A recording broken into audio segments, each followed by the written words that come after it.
Hi, Ellie here from the Dark Imp. These are our coaster games. As you can see, they're games on coasters. On each one of them, the game is on one side and the rules are on the reverse. So today we're going to take a closer look at Alien Farm. Woo! Alien Farm's a game for 2 to 4 players. And you're each going to need a piece of paper on which you're going to draw a grid like this, a 3x3 grid. You're also going to need things like buttons or 4 buttons or 4 pennies, or indeed if you've got some Dark Imp games, you might like to use your four imps from some of the bigger games. And you're going to need them because you're going to need to mark which actions have been taken on the mat. So in Alien Farm, each player has their own alien farm, represented by their grid. Now you've got 4 different types of alien creatures that you can put into your farm. You've got the blobworm, the clump whistle, the pocket pop, and the hex plank. And you're going to put these into different pens in your farm, and they're going to score in different ways according to how you've placed them. Each pen can only have one type of alien in it, alien creature. So if you've got clump whistles in here, you can't have blobworms in here as well. So they've got to stick with their own kind in a pen. They can't be put together.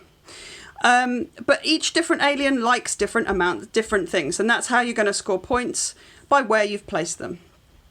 So at the beginning of the game, you're going to choose 2 aliens that you can put in pens. You can either choose 2 of the same and put them in the same pen, or you could choose 2 different aliens and put them in different pens, or you could choose 2 of the same and put them in different pens. So I'm going to choose 2 pocket pops, and I'm going to put them in my central square. It's quickest to put the initial on their tummy, their initial, onto to represent each alien creature in your farm. So don't forget, you start with 2, which is a free choice of aliens in your farm, and then you're going to take it in order. You need to keep track of who's the first player, and the first player will rotate each turn. So on the first turn, the first player chooses one of 5 actions. So for each of the aliens, there's a +1 action. If you choose that action, you're going to put a coin or an imp on top of it so that you can see someone's taken that. Nobody else can take that action in this round. So if I choose the +1 hex plank, then I'm going to put hexaplank somewhere on my farm, okay? And I'm going to put it there. Same with the clump whistle, the blobworm, the pocket pop. The next person has got another choice. They can either go for one of these, or they can go for the one in the middle if they want to. I'm going to come on to this in a second. So there's always 5 choices for the first player, 4 for the second, 3 for the third, etc. If you're playing a 2-player game, each player gets 2 choices each round, 2 actions each round. So the first player takes 1 action, and then the second player takes an action. And then the first player takes another action, and the second player takes their second action. Remember, you can't do what someone else has already done. You've always got to go on a new action. Okay, so you can add those 4 aliens, and the other action is breeding. Now, when we've got breeding, any square with 2 or more of the same type of alien in it, of course you can't have different types of alien, are going to get another alien. So they're going to breed, and a third one is going to come along. If there were 3 there already, like this situation, and you're doing breeding, you're going to have another one. But there can never be more than 4 aliens creatures in each pen. So when you get to 4, you've maxed out. That's as many as you can have. If you had some clump whistles over here, and let's say a blobworm or 2 here, let's put some more pocket pops out. And you do breeding now, then these blobworms are going to create a blobworm. These pocket pops are, nothing happens here. There's only 1. Get an extra clump whistle, nothing happens here because you're maxed out at 4, and nothing happens here. So the game ends when one of the players has something in every square.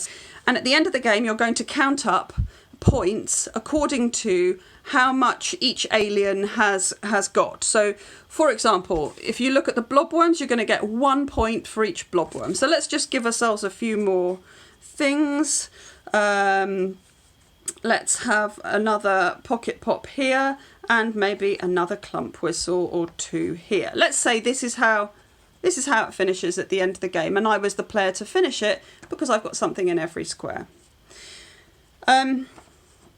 Now we're going to look and work out how we count up. Each blob worm is going to give us 1 point. So for this, this gives us 1 point, this gives us 1 point, this gives us 1 point. So for this square here, we're going to get 3 points.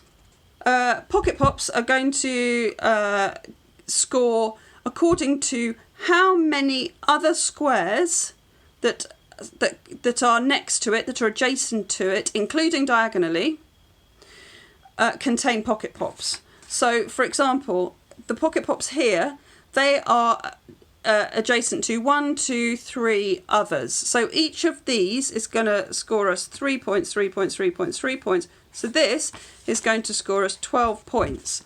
These ones are adjacent to 2 others. So they're all going to score 2 points. So we get 6 for this one. This one is adjacent to 2 others. That's going to give us a 2. And this one's only adjacent to 1. That's just going to give us a single point. The Hex Planks, they score 3 when they're in pairs, either when there's 2 or 4 in a square, and 0 otherwise. So these two, they're going to score 3 each. That's 6 points. This one, nothing. Poor old hexaplank. They like being in pairs, so this one gives us nothing. And clump whistles, they score for every other species in that row or column, or row and column, so combined. So you see, in looking at these clump whistles, we've got blobworms, hexaplanks, pocket pops, all. So each one of these is going to be 3. We've got 3 other species. So that's 9 points. And here we haven't got any blobworms. We've got pocket pops and hexaplanks in the same row and column, but that's only 2 other species. So these are each going to be worth 2. So that's 4 points. So if this was the state of your board at the end of the game, you'd add up all of these and that would be your score. This is Alien Farm.